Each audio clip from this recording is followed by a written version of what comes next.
welcome back to our channel. I'm Danielle, your resident romantic. And I'm Lindsay, the fantasy fan, and we are friends till the bookends. So today, this is a little bit of a special video. We've done one very similar to this before, back around Christmas.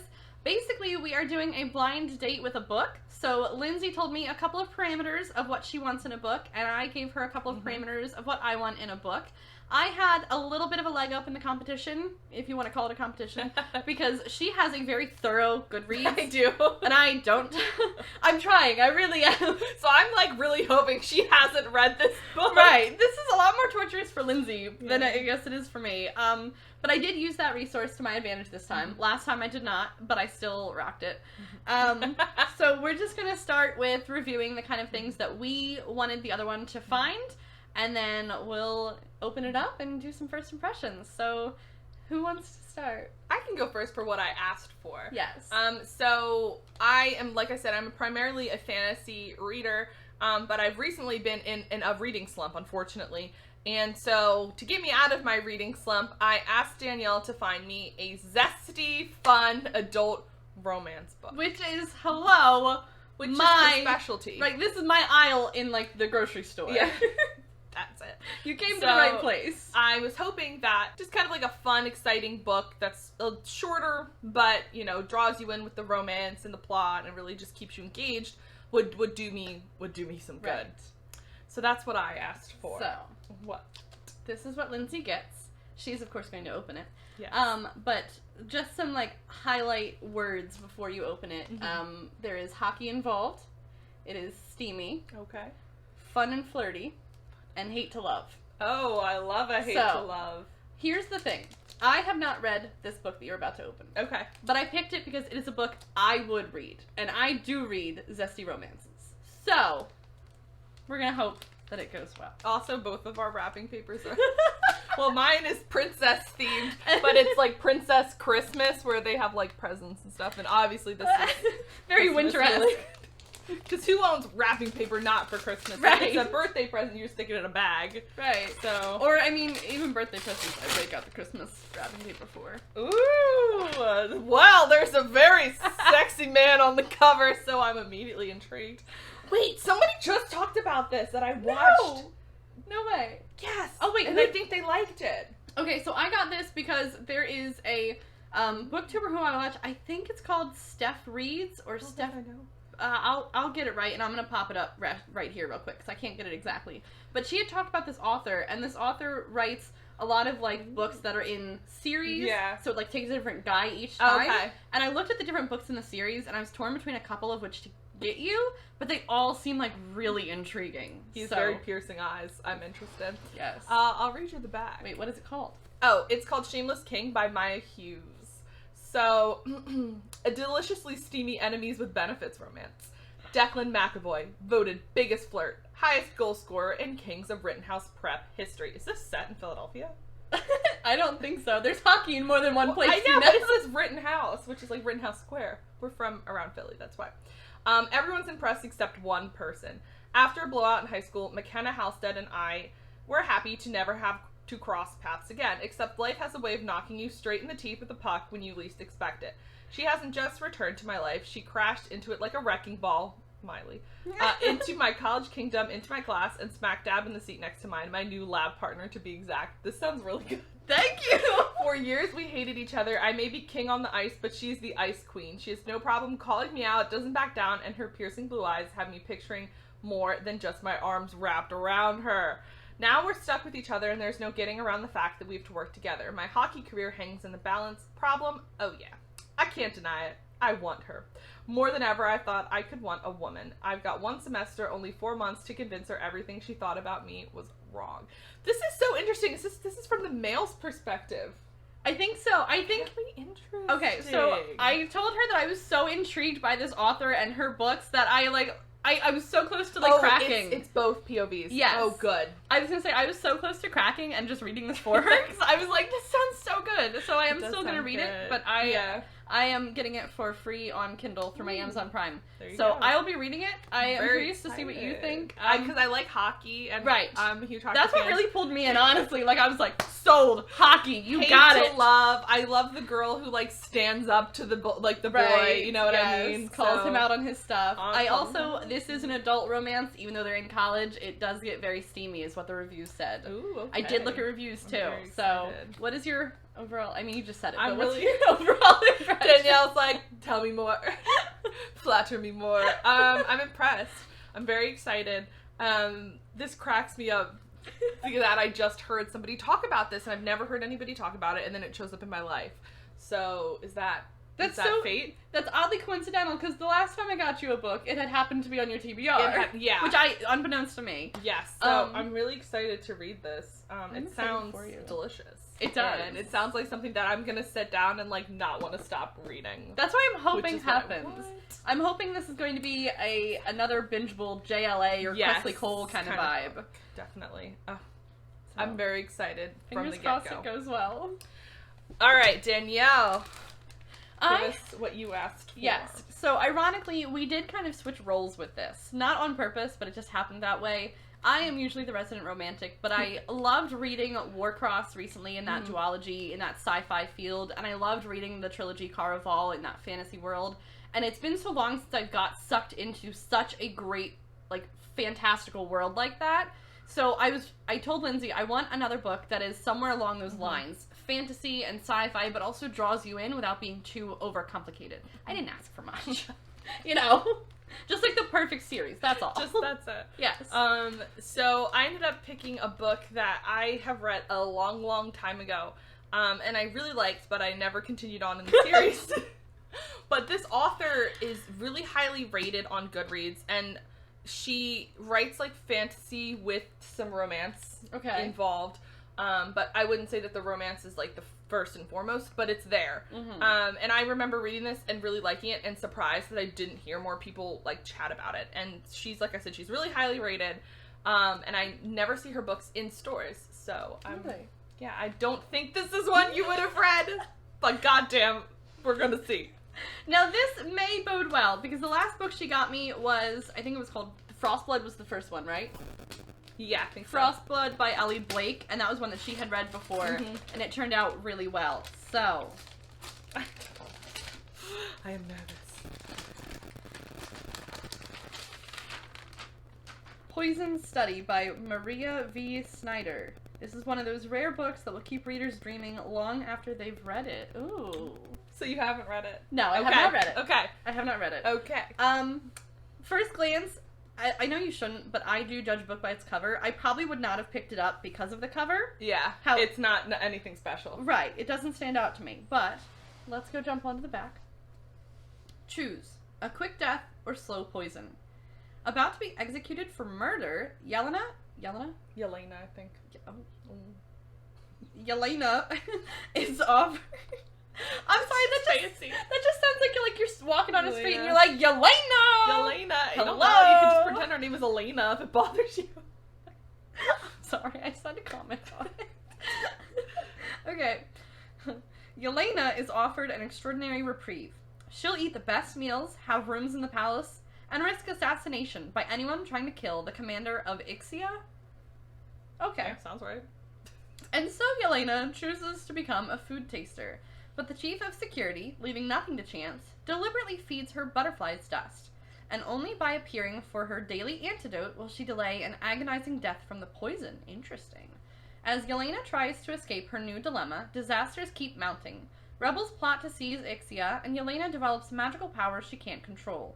Her life is threatened again, and choices must be made, but this time the outcomes aren't so clear.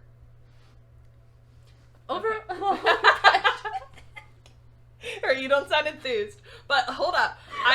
Okay, so you asked for something that was kind of different to what you normally read, and that is an interesting fantasy world. And this to me is like something that you wouldn't normally read.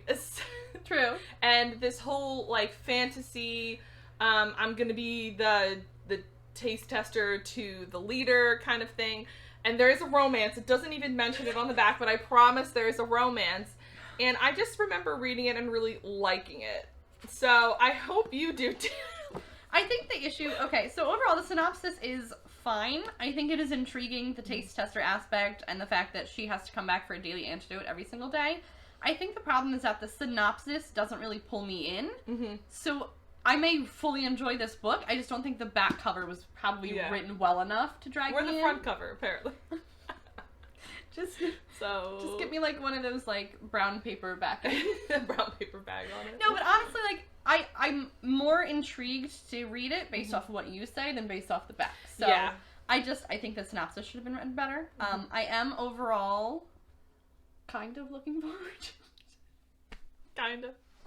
I'm sorry. Well, no. We'll see if this is your thing, because I think this is, like I said, this author has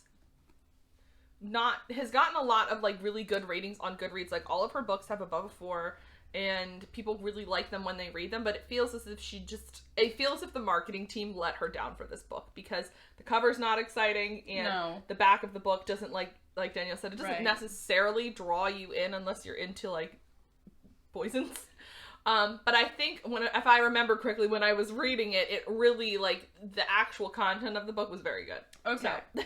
Well then, I'm just going to keep my hopes high for it, and we will see how it goes. So it'll be probably about a week for us, but only a couple seconds for you guys. Stay tuned to find out what we think of them. Alright, so with the power of editing, it's only been a few seconds for you guys, but it's been a whole week for us. We have read our books, and we have some opinions to share with you. I'm going to kick us off. So I read Poison Study. I gave it a 3.5 out of 5. I think overall you really hit the nail on the head with the fantasy world building I was looking for with, like, when I said I wanted a book like Warcross and like Caraval. So you really hit the nail on the head with that. I was very happy with it. I couldn't give it anything more than a 3.5 because I thought that the author, there were a lot of times where everything was underdeveloped or a character was underdeveloped. There were also sometimes sprinkled in random things to propel the plot forward. This also is actually a series. Did you know that? Mm-hmm. Okay, so you knew it's that. It's like a long... It is. They're not like the... It's like... They're not the same. They follow different things, but they're within the same world. Well, this... Okay, so there may be spin-off series, but this series has 6 books in it. The last book was done in 2017, and they all follow Yelena and Valak. Is it Valak or Valeric? I never remember. It don't matter that much, I guess. Well, Valeric, whatever his name is. It follows those two throughout the entire series. Okay. There are spin-off worlds. I did, because I actually looked into this. Yeah. Ironically. She's written a lot of books. She has. And this one was from 2005, so that series has spanned for a while. It's been a while. I could tell at the end that she was setting up for another series, but at the same time, I didn't like the ending, because it was like, you just get a taste of something interesting happening, possibly some romance, and then like, well, we're gonna separate for now. But let's see what happens. And I'm like, yeah. Come again? That doesn't work for Danielle. The other thing is that I think if you hadn't told me that there was some romance in here, I think I would have DNF'd it. Because the start was very slow. Yeah. And I literally caught myself quite a few times going, okay, well, we just met another male character. Is this going to be the suitor? Is this who she falls for? Like, that was the only thing that kept me going in the beginning. Okay. So, at the same time, I'm happy you told me, because I did get a chance to get through the slow part. Yeah. But I can't say if I would have enjoyed it without knowing ahead of time, because it was very slow in the beginning. I would not read the rest of the series, which is unfortunate. Yeah. But the world building itself was really well done, and so I think you hit the nail on the head. I think the author should go back to carpentry school or something. Damn! I didn't even know she was a carpenter before this. No, it's a pun, Lindsay! Nail on the head, carpentry. Working with tools! That's a weak one. They had to really lie out the threads to be there. Okay, it may have been weak. I haven't been to the gym this week, so... How was that one? Great. Thanks. Great. Okay, so that was mine. I am curious to hear about yours. So, I ended up giving this one a 3 stars. No! No! Oh, no, I'm so sad. I know, I feel bad, but I'm being honest. No, I'm more sad for myself, because I wanted to read that novel. It doesn't mean that you're not going to like it. No, so, I know, but still. Okay, it's going to be hard to talk about this book knowing that I have family members watching it, and this is a sexy book. But I'm gonna do my best. So this book, so it is set in Philadelphia, which is cool because we are from the Philly area. However, there was so many references to cheesesteaks that it made me like upset. Like automatically, it was just too many. And then so essentially, like, we're following this girl and this boy who were like not friends in high school, and then they split up, and it's their senior year of college, and the girl transfers to the college that the boy is at where he's playing hockey, and they end up in the same sophomore seminar class because they have to take it because he failed it, and because she was a transfer student in, she has to take it to graduate. Okay. My biggest problem with this book is that it is sold as a hate to love, but there's no hate. Like, oh no, that's why I thought you would love it. Well, that's what it's sold as, but I think this was a weird marketing tactic because they don't get along in high school, but it's never explained why. There is there's like a 10-page prologue in the beginning of the book. That's their high school prom, where he's like, oh, it's McKenna. Oh, she looks so good without her glasses off. And then they, like, dance one dance together. And then you fast forward 4 years. And then they keep referencing about how they hated each other in high school. And they had, like, one big blowout. But the blowout's never shown. So I think what would have this book would have been better is if there were more flashbacks to high school to build that. Because there was just a lot of telling and not showing in this book. Mm-hmm. Because, like, right off the bat, they, like, are partnered together, of course, because they're going to be partnered, and of course they're the only two seniors that are in this class, and it's just so much convenient stuff happens, and it just felt too convenient. And then a lot of the sexy scenes were overdone. Like, it was almost like reading porn. Because there was just, I will say it, I'll leave it at this, but there was just a lot of screaming. Just, like, the word screaming was used too many times, and it really pulled me out. You could make that a drinking game. Take a shot every time screaming I would have been wasted in like 3 pages. Just, oh my gosh. And there was like the first time that they got together, they like did it like 10 times in the night, and I was like, that's like not physically possible. So I don't know, the whole, like, it was fun. Like, I liked the hockey aspect because I like hockey, and so I liked that. And there are other books in this series that I'd be interested in more, like, because you meet other side characters who, well, they all went to high school together. Now, some of them are playing professional hockey. There's another boy at the school with Declan, and stuff. So I'd be more interested to read from the perspective of Emmett, who was dating this girl named Avery, and they were, like, high school sweethearts, and they were, like, in love, and you can tell that in the prologue and stuff. And then he was gonna propose to her, but then in the book, she cheated on him. But then they broke up, and so this is all explained in here, and they get their own book, and it's clear that's why it was tough which one to get you. Yeah, I looked at all of them and I was like, which one do I choose? They all sound spicy. That one seems like more interesting to me because I could see there's obviously, because it's been brought up that there's a misunderstanding between Avery and Emmett, and that she didn't really cheat on him, but she didn't tell him the full story of what happened. So he thinks that she just cheated on him. And so he's like heartbroken, and he's never dated since and stuff. So I'm more interested in their story, to be honest. But it wasn't bad at all. And like, some parts were fun to read. Like I said, I like the hockey.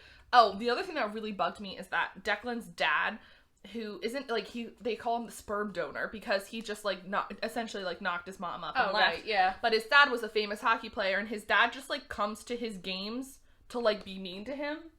But there's no reason why. He's just always like, I hate that man. I hate that guy. I'm just gonna, like, take his jersey number. And, like, it was just all this weird stuff. And then at the end, he, like, tells him off where he's like, I don't care what you think I'm gonna do. I'm gonna live my life the way I want to. And it just felt like such an unnecessary addition to this book, to where I was like, she's just trying to create, like, an added layer of depth and drama to Declan because he has no depth.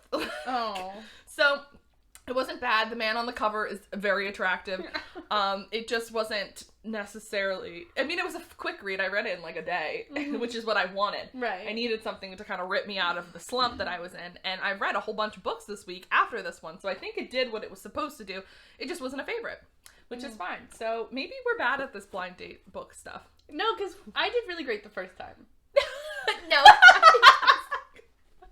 No, you did really great too. It was tainted by the second book. Oh yeah, we did do good the first Right. time. This one wasn't, I don't know. I think because we both tried to go outside of our comfort, not our comfort zones, but like. I think what happened here is maybe this time it wasn't as good because we actually gave each other boundaries to like, because the first time it was just, whatever. I know what your style is and you know what my style is. Yeah. And it worked out well that way. Next time that we do this. You gotta go completely blind. Yeah. Alright, so this one wasn't the biggest success. It wasn't a fail. Like, it wasn't as if we want to burn these books or anything. Right. And I mean, honestly, like, Honestly, I want to read that one and you should read this one, so we should just swap. Oh, I'm absolutely going to. That is. You already read that run. You told me that. God, I read it like 6 years ago, though. I don't remember anything. Alright, cool. Other than that was a romance. So, we should read these and then figure out if we agree with the other person or not. We're still going? Oh, I'm sorry. She's over there reading the middle of the book. You're gonna spoil yourself. Did you see screaming on that page? That's what I was looking for. I wanted to see if I could find it. Too much. Ew, gross. That's what it says. Ew, gross. I don't think that's the scene. I hope not. So thanks for watching this video. Let us know what books you think we like based on our taste down below. Let us know if you've read either of these books and if you agree or disagree. I don't know. I mean, that Poison Study was still a fun book. Yeah. I just personally was not a fan of the author's style. Fair enough.